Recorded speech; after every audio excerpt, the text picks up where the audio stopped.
ایک چھوٹی سی کارگزاری میں آپ لوگوں کے سامنے میں بیان کر دوں.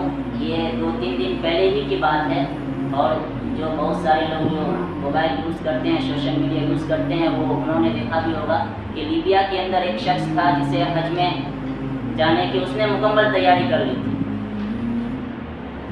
یہ کل پرسوں کا ہی واقعہ ہے. اس نے مکمل تیاری کر لی تھی حج میں جانے کی، لیکن اس کے نام کے آگے غزافی لکھا ہوا تھا، تو اس کے وجہ سے اسے جو ہے کہ اس میں ایروپلین کے اندر چلانے سے انکار کر دیا گیا. پائلٹ نے انکار کر دیا، اور لیکن اس کا ایمان دیکھیے اتنا مضبوط ایمان تھا کہ سب کچھ ہو جانے کے باوجود بھی وہ جو ہے کہ اس میں ایئرپورٹ میں ڈٹا رہا، اور وہ کہا کہ جب تک میں حج کرنے نہیں جاؤں گا یہ پلین نہیں جا سکتی.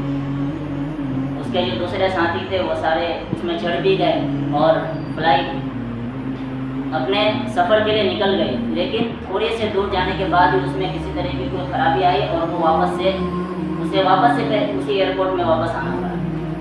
لیکن پھر اس کے اندر جو لوگ تھے انہوں نے پائلٹ سے درخواست کی کہ اس شخص کو ہم لوگ لے لیتے ہیں ساتھ میں، شاید ہو سکتا ہے وہ ایسا کہہ بھی رہا تھا، لیکن انہوں نے دوبارہ سے پھر انکار کر دیا کہ نہیں، اسے نہیں لیں گے.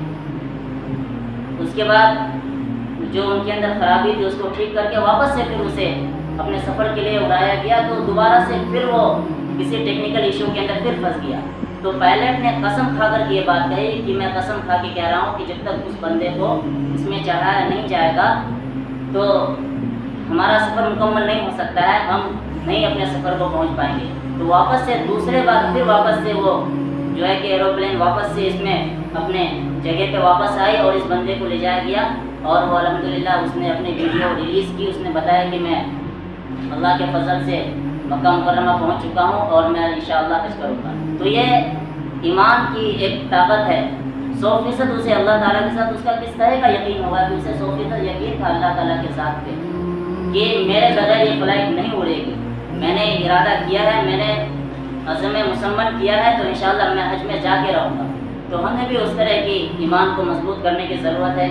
اللہ رب العزت ہمارے بھی ایمان کو اسی طرح سے قوی کر دے.